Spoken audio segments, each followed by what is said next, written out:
Despite overachieving in the regular season, JJ Redick never stood a chance with this Lakers roster come playoff time. While large segments of the population are jumping to blame Redick's coaching, the real blame must fall on Rob Pelinka, who has garnered praise and escaped criticism this whole season because of the whole Luka ordeal. Yet, his inability to build a strong supporting cast around LeBron and Luka was fully exposed by the Timberwolves, and the Lakers just got gentlemen swept, aka whooped, by a lower seeded team. If Pelinka is gonna take credit for Luka, he now must face the music for this absolutely embarrassing loss. In this video, we're gonna talk about how the lack of a big man, the lack of shooting, and the lack of overall depth have doomed the Lakers since well before JJ Redick even got hired as head coach, and how these self-same issues actually forced his hand into the weird coaching decisions he made.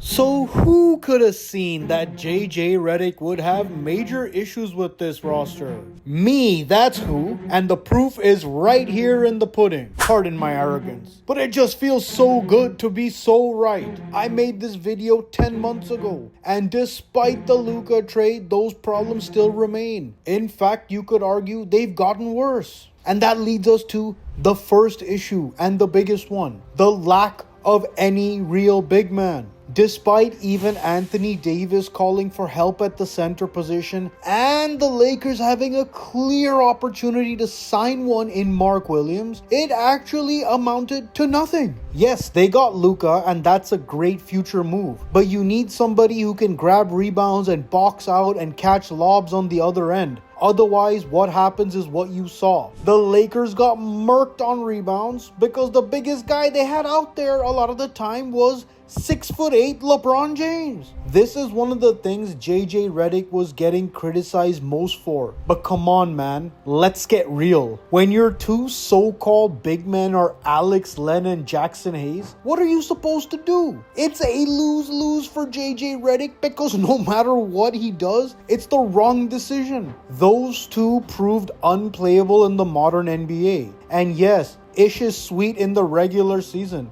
but completely different come playoff time. And anyone could have seen that when it came to Jackson Hayes. Boy, I bet they missed Mark Williams, eh? The blame clearly falls on Rob Pelinka here because he either believed the Lakers could win with this roster as currently constructed or knew they couldn't. Either way, it's straight trash and a pure execution of his GM duties. So again, I must ask, do you really blame JJ Redick for rolling with LeBron James at center when he's more capable at the position than anybody else and actually giving you good minutes? And that brings us to the second and third points, which is in addition to lacking a big guy, the Lakers' lack of shooting and overall depth was shocking and severely exposed. While Minnesota seemed to run 9 deep with everybody making contributions, it felt like outside of Luka and Braun, the drop-off was steep and unrelenting. I think Austin Reeves is a hell of a player. But come on, man. How does a guy go from being called a hillbilly Kobe and a nice rotation piece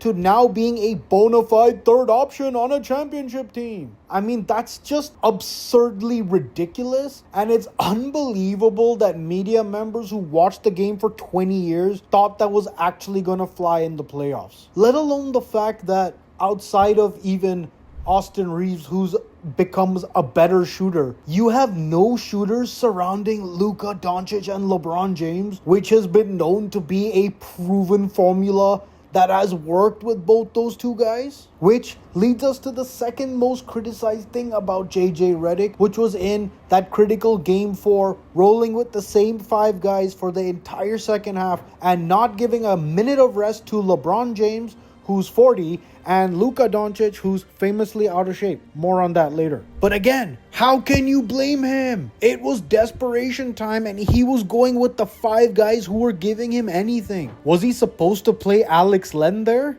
Hear me out. If even his third best player, Austin Reeves, is not giving anywhere near what he's supposed to, where else is JJ gonna turn? In fact, I think JJ Redick deserves a whole lot of credit for doing what he did with this tragic roster in the regular season. He actually overachieved big time. Again, I must emphasize that the blame falls squarely on Rob Pelinka, who's shown for multiple years that he's mid at best when it comes to team building and roster construction. It's actually hilarious how much credit he gets for the Luka trade. Bruh, Nico Harrison called him up specifically and basically said, hey, here's a winning lottery ticket. All you have to do is cash it in because I'm too stupid to do so. And Pelinka said okay and did it. I mean, he didn't pull off some major heist, alright? Like, he's not Ocean's 15, man. A literal orangutan could have said yes to the Luka trade. But what has he done with the rest of the roster? Absolutely diddly squat. Oh yeah, let's not forget rookie Dalton Connect, who the Lakers used pretty much a lottery pick on and then became unplayable after he was dangled in the now infamous Mark Williams trade. Wow, what a beautiful full circle moment we just had. You know what's another great full circle moment? If you would hit those like and subscribe buttons.